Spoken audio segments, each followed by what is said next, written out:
दोस्तों NFO update की एक और वीडियो में आपका हार्दिक अभिनंदन है। आज एक और एनएफओ लॉन्च हो चुका है कोटक म्यूचुअल फंड हाउस की तरफ से।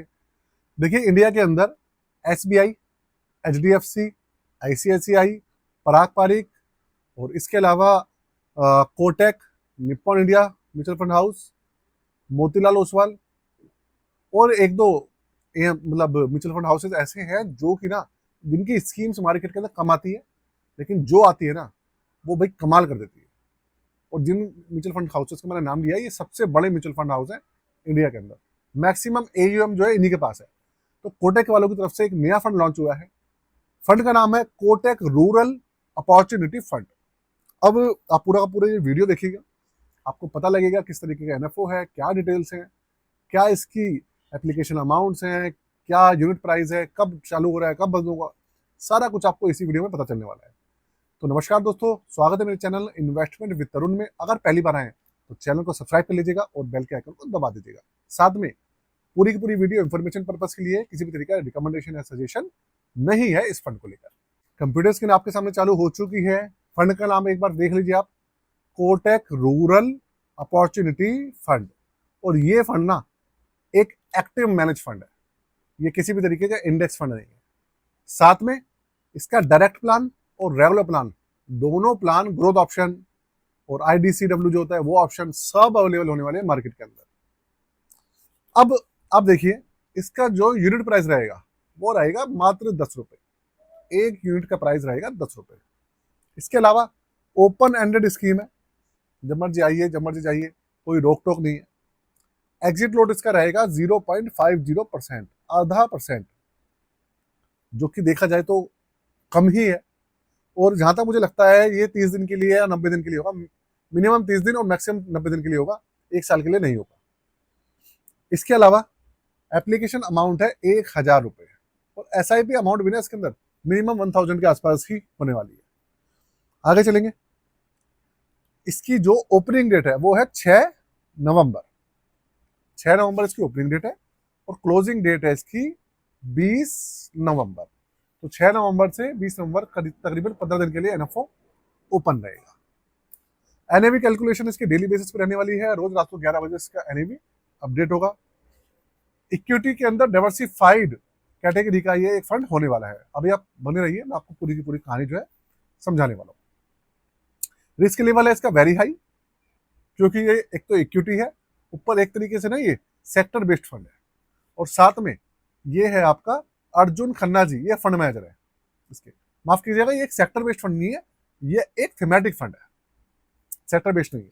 तो अर्जुन खन्ना जी इसके फंड मैनेजर है। तो ये जो मैंने डिटेल्स आपको दी है ये है सारी इसकी बेसिक डिटेल्स। अब आगे चलते हैं। अब देखते हैं कि भैया इस फंड का ऑब्जेक्टिव क्या है, आप ही समझिए। देखिए इस फंड का जो ऑब्जेक्टिव है वो ये है कि इसके अंदर इक्विटी और equity related security of the companies के अंदर एंगेज करना, जो कि रूरल और एलाइड थीम के अंदर काम कर रही है। ठीक।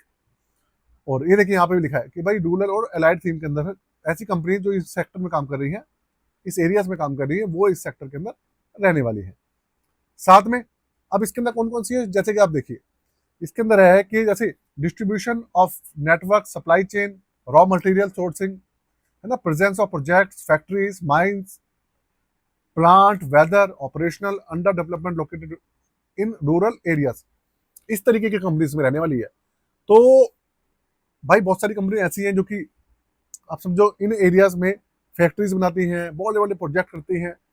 तो एक्चुअल में इसके अंदर किस तरीके की कंपनीज रहेंगी वो तो इसके लॉन्च होने के बाद ही पता चलेगा।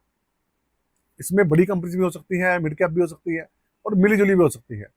क्योंकि देखो इसके अंदर मुझे जहां लग रहा है इसका जो बेंचमार्क रहने वाला है वो रहने वाला है निफ्टी 500।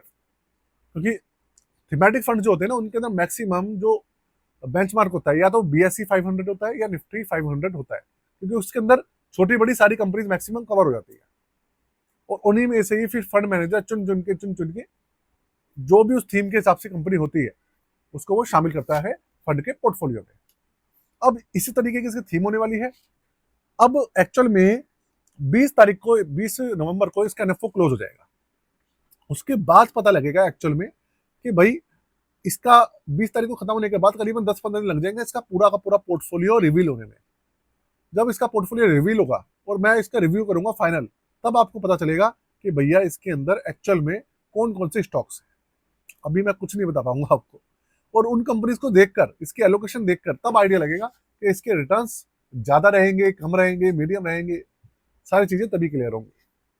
बाकी मैंने आपको पहले ही बताया है, किसी भी तरीके का रिकमेंडेशन नहीं है, सजेशन नहीं है इस फंड को लेकर। जरूरी नहीं है कि जितने भी एनएफओ आते हैं भैया सबको आप कंसिडर करें, ऐसा बिल्कुल भी नहीं होना चाहिए। और इस तरीके की थिंकिंग रखना भी गलत है। अगर आपको ठीक ठाक लगता है तो ही आप सब चीजों में जाइए, नहीं तो बिल्कुल भी नहीं जाना चाहिए। ठीक, तो वीडियो को यही खत्म करते हैं। साथ में अगर आप अपना पोर्टफोलियो बनवाना चाहते हो, आप अपना पोर्टफोलियो रिव्यू कराना चाहते हो, तो उसके लिए व्हाट्सअप नंबर है डिस्क्रिप्शन में वीडियो की, आप जाइएगा व्हाट्सअप नंबर पे डिटेल्स सेंड करके और कांटेक्ट कर सकते हैं। सारी डिटेल्स मैंने डिस्क्रिप्शन में मेंशन की हुई है। आज के लिए जय हिंद, वंदे मातरम।